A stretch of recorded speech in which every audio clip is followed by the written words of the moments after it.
Assalamualaikum warahmatullahi wabarakatuh. Perkenalkan, nama saya Erna Rahmawati Hatijah dengan NIM A1S1220005. Mata kuliah Manajemen Konseling di Sekolah, dosen pengampu Bapak Afan Yusra SPD MPD. Pengembangan program BK merupakan proses untuk menciptakan atau meningkatkan perangkat lunak yang digunakan dalam bidang bimbingan dan konseling.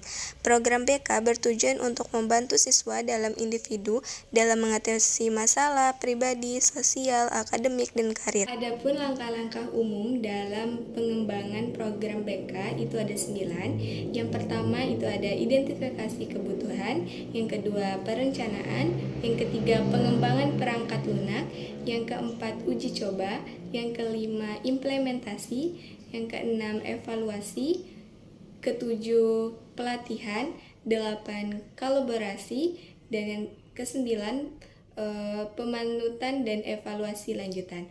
Baiklah, di sini saya akan mengambil poin dan akan membahas mengenai poin pertama, yaitu mengenai identifikasi kebutuhan.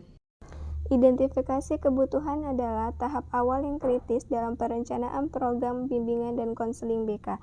Dalam materi ini, saya akan menjelaskan pentingnya mengidentifikasi kebutuhan, prosesnya, dan bagaimana hal ini berkaitan dengan menetapkan tujuan program BK. Apa itu identifikasi kebutuhan?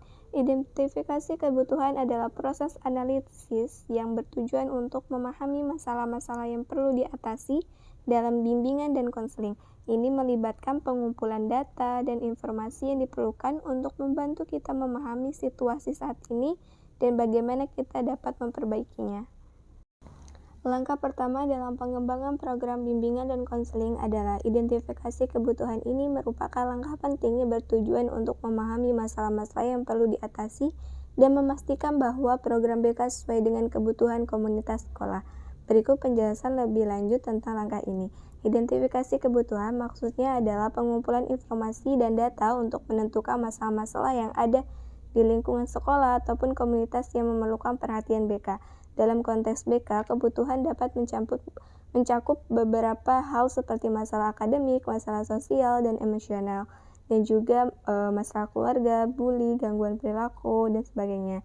Identifikasi kebutuhan melibatkan berbagai pendekatan termasuk survei kepada siswa, wawancara kepada guru, orang tua, siswa, dan analisis data statistik.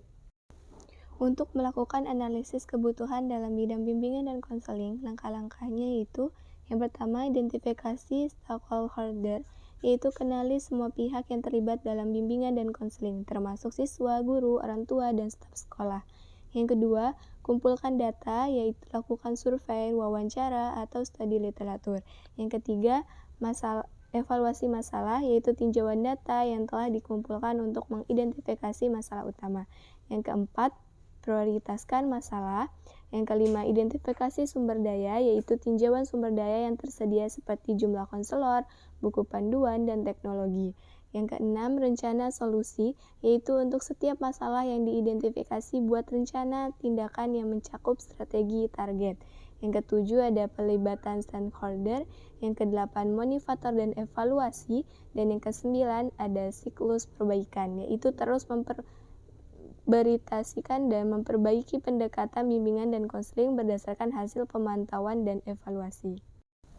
Dari berbagai tujuan yang ingin dicapai melalui program bimbingan dan konseling adalah bahwa program ini bertujuan untuk merawat kesejahteraan holistik siswa, membantu mereka dalam mencapai potensi akademik dan sosial, serta mempersiapkan mereka untuk sukses dalam kehidupan. Tujuan program BK dapat disesuaikan dengan kebutuhan unik setiap lembaga pendidikan dan siswa, tetapi intinya adalah memberikan dukungan bimbingan dan alat yang diperlukan untuk mengatasi tantangan yang dihadapi siswa dalam berbagai aspek kehidupan mereka.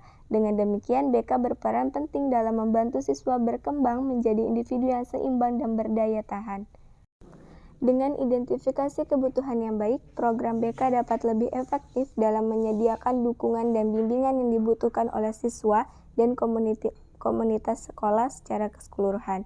Langkah ini memastikan bahwa program BK tidak hanya relevan, tetapi juga dapat memberikan solusi konkret terhadap masalah-masalah yang ada. Baiklah, dapat saya simpulkan bahwasanya identifikasi kebutuhan adalah fondasi penting dalam perencanaan program BK.